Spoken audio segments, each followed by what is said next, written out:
இன்னைக்கு ஒரு சின்ன கதை பார்க்க போறோம். ஒரு காட்டுல ஒரு புலிக்கும் கழுதைக்கும் ஆர்குமெண்ட் நடந்துட்டு இருந்துச்சாம். அந்த ஆர்குமெண்ட் என்ன அப்படின்னா, புல்லோட கலர் என்ன அப்படிங்கிறது தான் அந்த ஆர்குமெண்ட். கழுதை சொல்லிச்சான் புல்லோட கலர் சிகப்புடா அப்படின்னு சொல்லிச்சான். புலி சொல்லிச்சான் இல்லடா புல்லோட கலர் பச்சை அப்படின்னு சொல்லிச்சான். இதை கேட்ட உடனே கழுதைக்கு கோவம் ரொம்ப அதிகமா வந்துச்சான். டெய்லி புல்ல சாப்பிட்ற எனக்கு தெரியாதா புல்லோட கலர் சிகப்பு அப்படின்னு கழுதை சொல்லிச்சான். இதை கேட்டோன்னே புலி சொல்லிச்சான், அதை தாண்டா நானும் சொல்றேன், டெய்லி புல்ல சாப்பிட்றியோ உனக்கு புல்லோட கலர் பச்சைன்றது கூடவா தெரியல அப்படின்னு புலி கேட்டுச்சான்.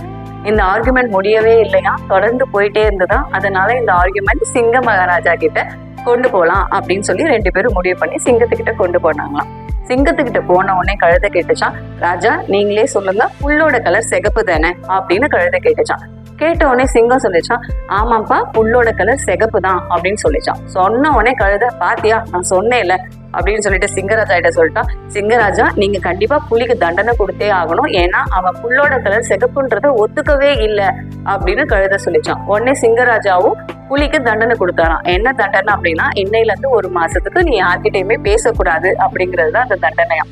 இதை கேட்ட உடனே கழுதைக்கு ரொம்ப சந்தோஷமாயிடுச்சான். துள்ளி குதிச்சுட்டே காட்டுக்குள்ள போயிடுச்சான்.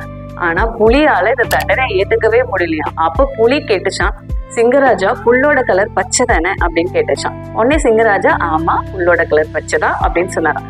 அப்புறம் எதுக்கு எனக்கு தண்டனை கொடுத்தீங்க, இந்த தண்டனை எனக்கு ரொம்ப அநியாயம் இல்லையா அப்படின்னு புலி கேட்டுச்சான்.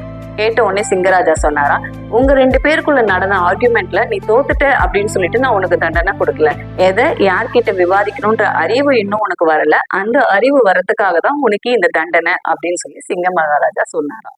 சோ இந்த கதையில இருந்து நம்ம தெரிஞ்சுக்க வேண்டிய விஷயம் என்னன்னு பாத்தீங்க அப்படின்னா, நம்மளை சுத்தி இருக்க மனிதர்கள்ல வெறும் அறிவாளி மக்கள் மட்டும் இருக்க மாட்டாங்க. சில நேரத்துல சில மக்களுக்கு நம்ம என்ன சொன்னாலும் புரியாது, புரிஞ்சாலும் அவங்க ஏத்துக்க மாட்டாங்க. இந்த மாதிரி மனிதர்களை நம்ம எப்படி கையாள பழகிக்கணும் அப்படின்னா, ஆமாப்பா சரிப்பா ஓகேப்பா அப்படின்ற வார்த்தைகளை சொல்லி இந்த மனிதர்களை நம்ம கையாள பழகிக்கணும்.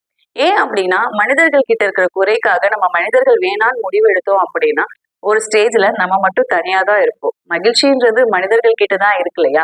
சோ நம்மளை சுத்தி இருக்கிற மனிதர்கள் எல்லாருமே ரொம்ப பெர்ஃபெக்டா இருப்பாங்கன்னு சொல்ல முடியாது.